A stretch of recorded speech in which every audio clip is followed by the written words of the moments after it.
Saya ingin ajarkan zikir dalam Al-Quran yang bisa menguatkan roh tatkala dilanda penyakit-penyakit semacam yang kita hadapi pada saat ini.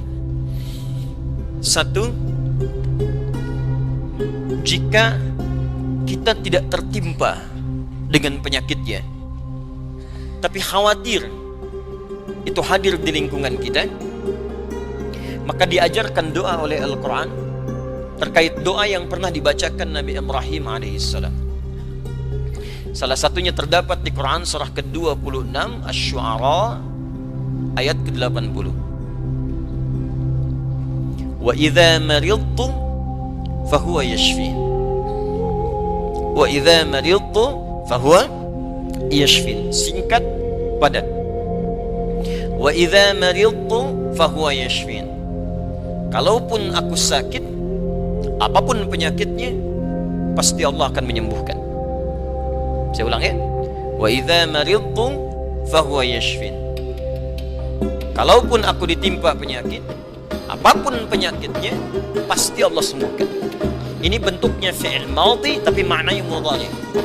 Jelas ya? Kalaupun aku sakit, wa idza kalau ketemu fi'il madhi maknanya mudhari. Sebaliknya, mudhari ketemu dengan iz maknanya madhi. Iz yaqulu iz, ya, iz misalnya, iz bertemu dengan fi'il mudhari maknanya madhi. Tapi kalau fi'il madhi bertemu dengan idza, ya, itu maknanya mudhari, akan, belum kejadian. Ya, belum kejadian. Jadi kalau Anda khawatir dengan hal-hal demikian, kata Al-Quran, tetap optimis, tetap semangat. Ya, jadi kalau ada penyakit, ada apapun di sekitaran kita, jangan sampai berhenti beraktivitas. Kalau menjadi epidemi, jadi wabah, kata Nabi, lakukan karantina. Benar yang dikerjakan sekarang. Yang sakit jangan datang ke tempat-tempat perkumpulan, jangan keluar dari wilayah, kata Nabi, tinggal di situ. Yang tak sakit jangan berkunjung ke situ. Nah, itu perintah yang Nabi sampaikan ketika menjadi kepala negara. Maka kalau sekarang kepala negara atau lewat kementerian menginformasikan, jangan dulu orang asing masuk ke sini. Atau yang kena penyakit jangan berbaur. Nah, itu bagus, kita ikuti. Ikuti. Sekarang DMI, Dewan Masjid Indonesia, memberikan pengumuman, ada 6 poin di situ. Kita ikuti dengan baik. Ya, jadi kalau yang sedang sakit, sedang flu, batuk-batuk dan sebagainya, dirasakan bisa menular misalnya, maka tinggal di rumah, sholat. Ya, jangan berbaur dulu, khawatir menular. Nah, itu standar dalam hadis Nabi. Itu biasa. Tapi kalaupun Anda misalnya berhadapan dengan orang-orang dan belum tahu bagaimana penyebarannya, tindakan preventif penting, silakan mau pakai masker yang lain. Tapi keyakinan perlu dibangun. Kata Allah, wa idza maridtu fahuwa yashfin. Yakin. Ingat, ajal tidak terkait dengan penyakit. Ajal itu terkait dengan maut. Ingat baik-baik.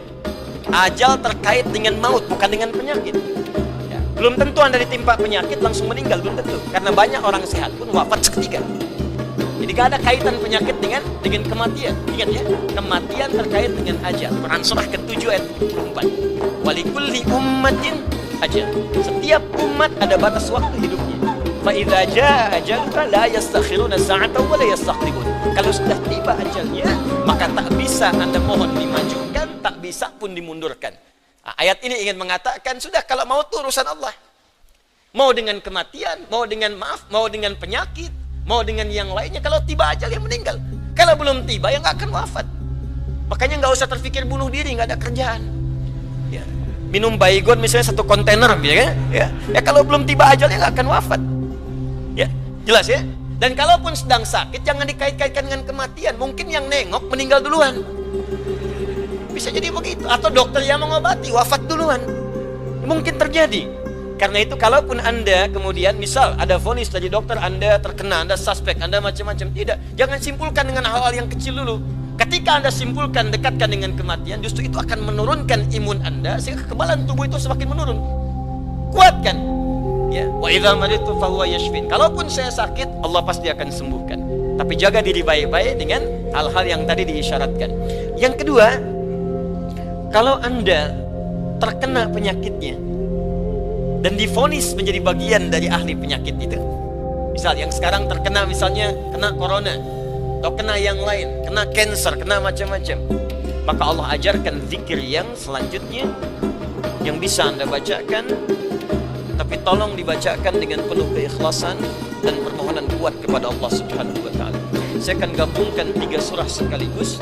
Insyaallah kalau Anda bacakan dengan benar, di situ ada janji dari Allah seperti Allah janjikan kepada Nabi Ayub, penyakit apapun selain kematian, Allah akan berkenan menyembuhkannya. Pertama, saya urutkan dulu dari urutan ayatnya. Quran surah ke-17. Quran surah 17 Al-Isra. Ayat 82. Sudah? Ayat 82. Disambungkan ke Quran surah ke-21 Al-Anbiya. Ayat 83 sampai 84. Nanti saya bacakan ayatnya. Terakhir ditutup dengan Quran surah pertama Al-Fatihah ayat 1 sampai 7. Quran surah ke-17 Al-Isra ayat 82. Quran surah ke-21 Al-Anbiya ayat 83 sampai 84 dan ditutup dengan Quran surah Al-Fatihah ayat 1 sampai ayat 7. Sekarang perhatikan baik-baik. Awas, ini bukan ilmu takatik ya. Ini isyarat Al-Quran. Wa nunazzilu minal Qur'ani ma huwa shifaa'un. Ini poinnya. Wa rahmatul lil mu'minin wa la yazidul zalimina illa khasara. Wa nunazzilu minal Qur'an, dan kami turunkan dari ayat-ayat Al-Quran itu ma huwa shifaa'un, ada yang bisa menjadi syifa. Apa itu syifa? Obat. Apa itu obat? Syifa. Ibu syifa, ibu obat. Baik. Obat penawar itu ada dua nama.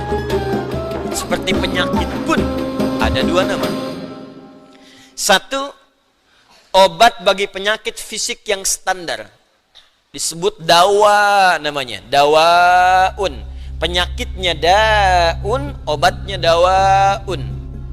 Ya, ada riwayat mengatakan likulli da'in dawaun. Setiap penyakit pasti ada obatnya, kecuali kematian.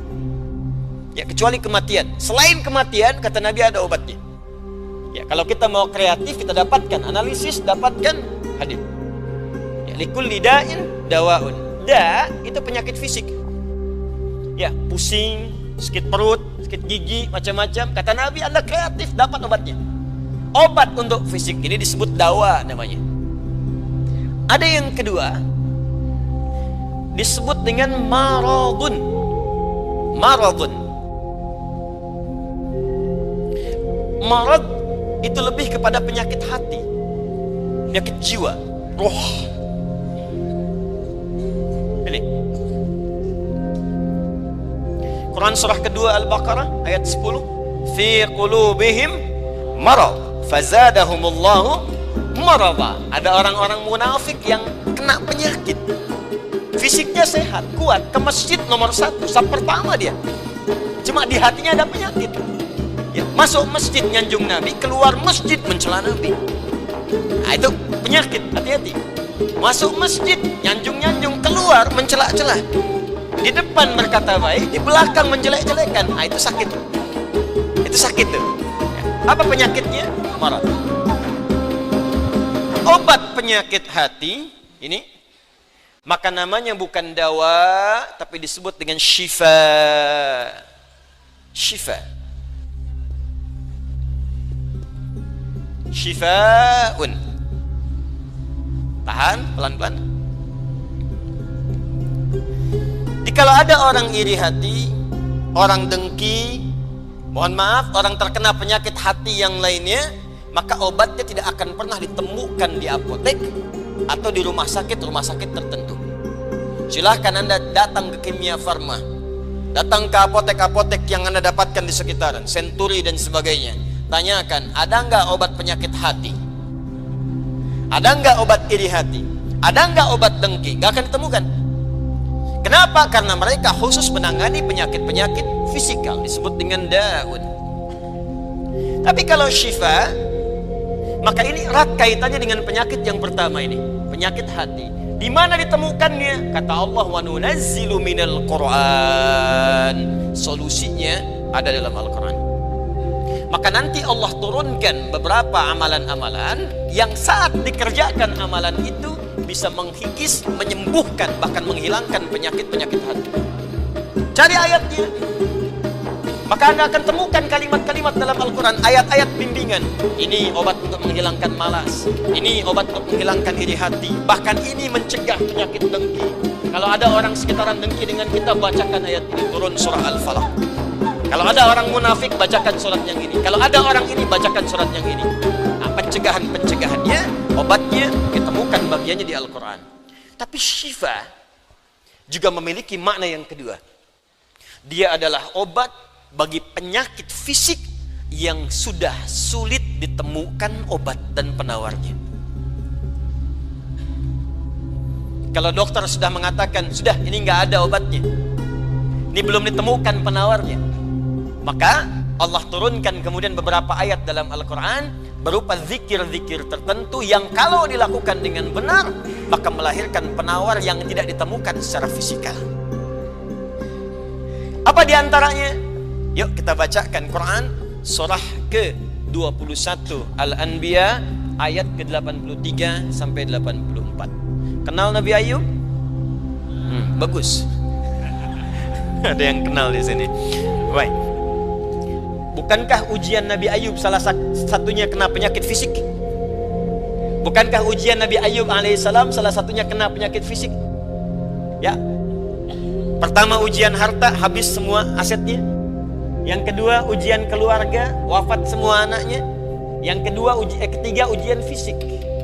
Ditimpa, diuji dengan penyakit, maaf, yang belum ditemukan obatnya, tidak akan pernah dirasakan orang sebelumnya, tidak dialami orang setelahnya, saking parahnya penyakitnya. Dokter mengatakan sudah nggak ada obat.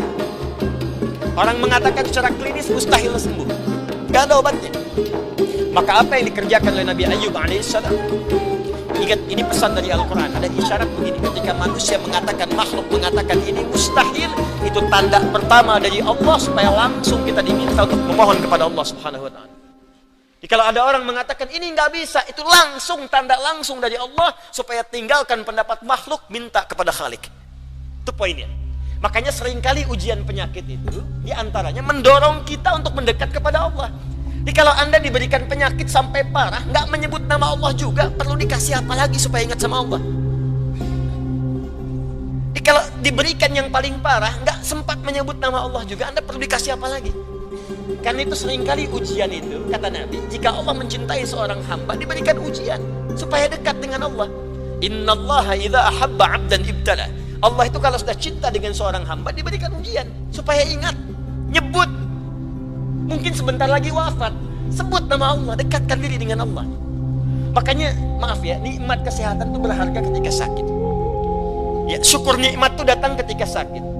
Peningkatan ibadah hadir ketika sakit. Begitu diuji, ingat Allah. Nah, ini yang dikerjakan Nabi Ayub alaihissalam. Begitu penyakitnya sudah mulai mengganggu beliau ibadah, maka perhatikan zikirnya. Amalkan ini, bacakan dengan penuh ketulusan. Wa Ayyuba, dan kami buka kisah Ayub alaihi salam, idh nada rabbahu anni massani ad-durru wa anta arhamur rahimin. Ini zikir.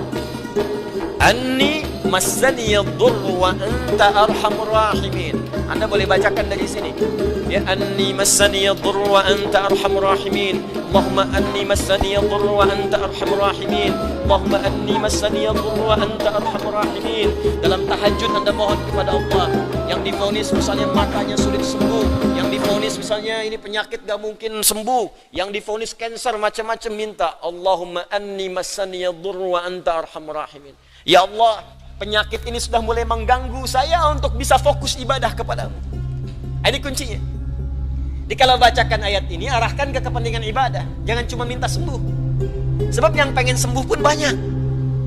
Jangankan Anda, yang lain pun pengen sembuh. Apa motivasinya supaya Allah cepat sembuhkan kita? Maka dekatkan kesembuhan itu pada kepentingan ibadah.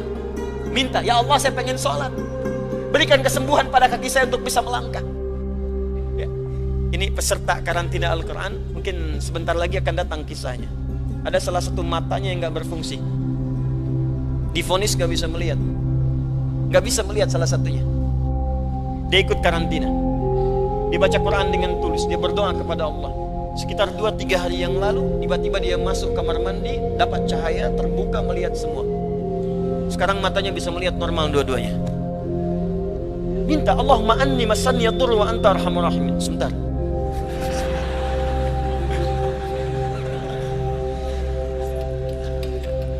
Ya Allah, ini penyakit sudah mulai mengganggu saya untuk ibadah. Saya pengen ke masjid ya Allah, saya pengen Jumatan, saya pengen jamaah ya Allah. Cuman karena ini saya nggak bisa lagi jamaah. Bukankah Engkau menyukai hamba-Mu yang jamaah ya Allah? Bukankah Engkau menyukai hamba-Mu yang sholat bersama ya Allah? Bukankah Engkau menyukai zikir ya Allah yang Kau dengar setiap waktu ya Allah? Wa anta arhamur rahim, sedangkan Kau yang paling sayang padaku. Kalau yang paling sayang saja tidak Kau sembuhkan, lantas kepada siapa lagi aku mohon dan meminta? Kalau kepada yang paling sayang saja tidak menyembuhkan, kepada siapa lagi aku mesti meminta? Anda tahu apa jawabannya? Fastajabna lahu fakashafna ma bihi min dhurrin wa atainahu ahlahu wa mithlahu ma'ahum rahmatan min indina, ujungnya wa dzikra lil abidin. Kata Allah, kalau ada orang yang mengamalkan zikir ini seperti Ayub mengerjakannya, aku akan sembuhkan penyakitnya, hilangkan semua kesulitannya, bahkan aku kembalikan aset-asetnya yang dirasakan hilang. Anda biaya keluar sekian juta, puluhan juta, miliaran dibalikin oleh Allah, seperti Allah mengembalikan Ayub dan anak-anaknya plus aset-asetnya. Anaknya meninggal 12, sembuh kembali, istrinya hamil lagi. Setiap hamil, lahiran kembar, lahiran kembar.